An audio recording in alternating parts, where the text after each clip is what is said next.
आप सभी का मेरे YouTube चैनल पूजा स्टोरी कॉर्नर में स्वागत है।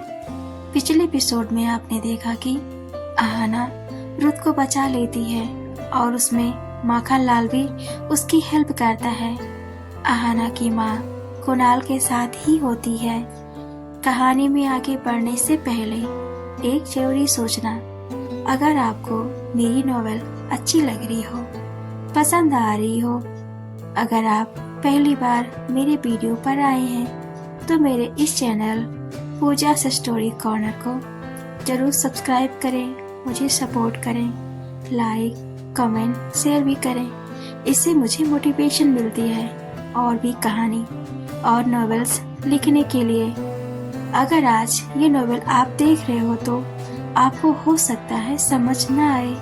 नॉवेल को अच्छी तरह से समझने के लिए, इस नॉवेल को अच्छी तरह से जानने के लिए आपको मेरे इस नॉवेल्स के पिछले सभी पार्ट को जरूर देखने की आवश्यकता है ताकि नॉवेल्स अच्छी तरह समझ सके। सो बढ़ते हैं बिना देरी किए अपनी novels when I first meet तो नॉवेल्स में आगे सुनते हैं। टोनी कार लेकर जंगल के बीचों बीच पहुंच जाता है और देखता है कि माखन लाल रुत के पास बैठा है। उसे देख रहा है। जब वो कार की आवाज सुनता है तो कार की तरफ देखता है, जिसे माखन लाल अपने दोनों हाथ हवा में लहराता है और इशारा करता है, जल्दी से आए। टोनी कार रोकता है और नीचे उतरता है। देखता है अहाना रुत को गोद में लेकर रो रही है और बात भी कर रही है और रुत बस उसे देखकर स्माइल कर रहा होता है। वो तुरंत रुत के पास जाता है और अहाना से बोलता है, तुम छोड़ो उसे। अहाना इतना सुनते ही टोनी को देखने लगती है और रुत को अपनी बाहों से हटा रही होती है। तभी रुत बेहोश हो जाता है। वो रुत की धड़कन सुनती है जो बंद हो गई होती है। अहाना जोर से चिल्लाने लगती है जैसे वो पागल हो गई हो। उसे समझ में नहीं आता है क्या करें। वो रुत को अपने मुंह से हवा देने लगती है, कभी उसके चेहरे को झंझोड़ती है और टोनी के सामने ही रुत के होठ के पास अपने होठ लगा रही होती है। चिल्लाती है, मिस्टर खड़ूस आँखें खोलो प्लीज। तभी रुत के हाथ उंगलियों में जरा सा हलचल होता है। माखन लाल देखता है कि रुत साहब की सांसें वापस आ गई। इस लड़की की वजह से वो हल्के से स्माइल करता है। टोनी काका को कुछ समझ में नहीं आता है, आखिर ये लड़की इतना रिएक्ट क्यों कर रही है, जबकि ये रुत को अभी भी अच्छे से नहीं जानती है। बस एक बार मिलने से इतना लगाव रुत से मेरी समझ के बाहर है। माखन लाल रुत की सांसें चेक करने लगता है, कहीं रुत फिर से तो नहीं। रुत की नाक पर उंगली रखता है, महसूस करने की कोशिश करता है कि रुत कहीं सच में, बट उसकी सांसें अभी भी चल रही होती हैं। माखन लाल अहाना से बोलता है, प्लीज शांत हो जाओ, रुत साहब बेहोश हुए हैं। टोनी जल्दी से रुत को अहाना से छीन लेता है, जैसे अहाना रुत को दबोच के बैठी हो। टोनी गुस्से से अहाना को देखता है। अहाना नजरें नीचे झुका लेती है। उसके आंखों से आंसू थमने का नाम नहीं ले रहे होते हैं। बेचारी अहाना कुछ कर भी नहीं सकती थी। टोनी रुत को उठाकर कार में बैठाता है और उसे लेकर चला जाता है। अहाना और माखन लाल को अकेले जंगल में छोड़ के माखन लाल देखता है। अहाना नीचे घुटने को मोड़ के बैठी होती है और टोनी की कार को तब तक देखती है जब तक उसे देखती है। जब उसे कम दिखाई लगने लगता है, कार तो उठ के पागलों की तरह कार के पीछे भागती है। उसके कपड़े जंगल की झाड़ियों में फंसकर कई जगह फट जाते हैं। माखन लाल भी अहाना के पीछे भागता है। कार जंगल से होकर सड़क पर आ जाती है। अहाना कार के पीछे इस तरह भागती है कि उसे ये नहीं दिखता है कि वो ऊंचे से जगह पर पहुंच गई होती है, जो एक पहाड़ी नुमा होता है जिसको काटकर सड़क बनाया गया होता है। वो नीचे सड़क पर गिरने ही वाली होती है कि माखनलाल उसका हाथ पकड़ लेता है, तो अहाना नीचे देखती है और पीछे पैर कर लेती है।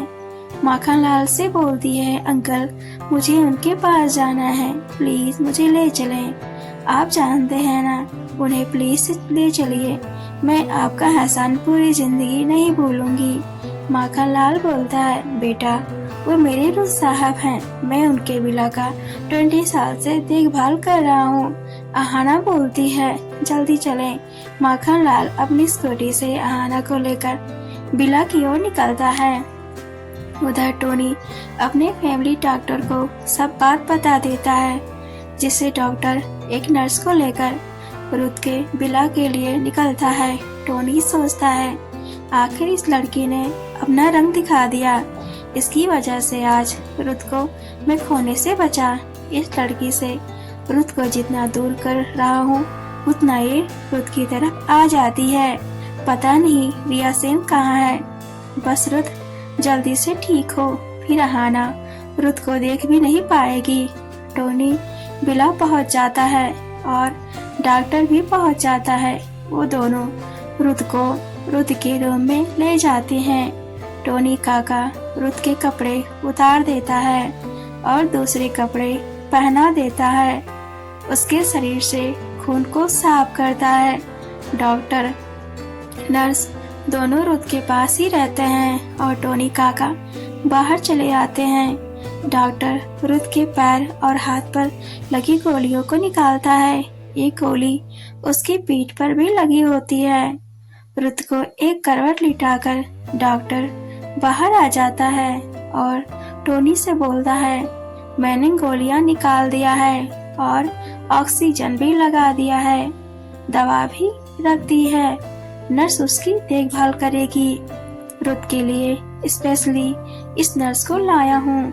टोनी काका डॉक्टर का हाथ पकड़कर रुथ की जान बचाने के लिए डॉक्टर को धन्यवाद करता है, तो डॉक्टर टोनी काका का हाथ अपने हाथ से पकड़ लेता है और बोलता है, टोनी सर आप मुझे राइट टाइम पर नहीं बुलाते और उसे राइट टाइम पर बिला नहीं लाते तो शायद हम रुथ को बचा नहीं पाते। फिर डॉक्टर चला जाता है। टोनी काका सोचते हैं, बचाया तो उस लड़की ने रुथ की वजह से CPR देकर, खैर उसकी वजह से रुथ का ये हाल हुआ है। तभी माखनलाल अहाना को लेकर बिला पहुंच जाता है। टोनी काका अहाना को देखते ही उसके बाजू जोर से पकड़ कर बोलते हैं, तुम यहाँ तक आ गई, हाँ तुमने ही उसे कॉल करके बुलाया अपने पास, बोल। अहाना की आंखें नम थी, बस वो बिला के अंदर झांक रही थी कि एक बार बस उसे देख ले, कैसा है वो।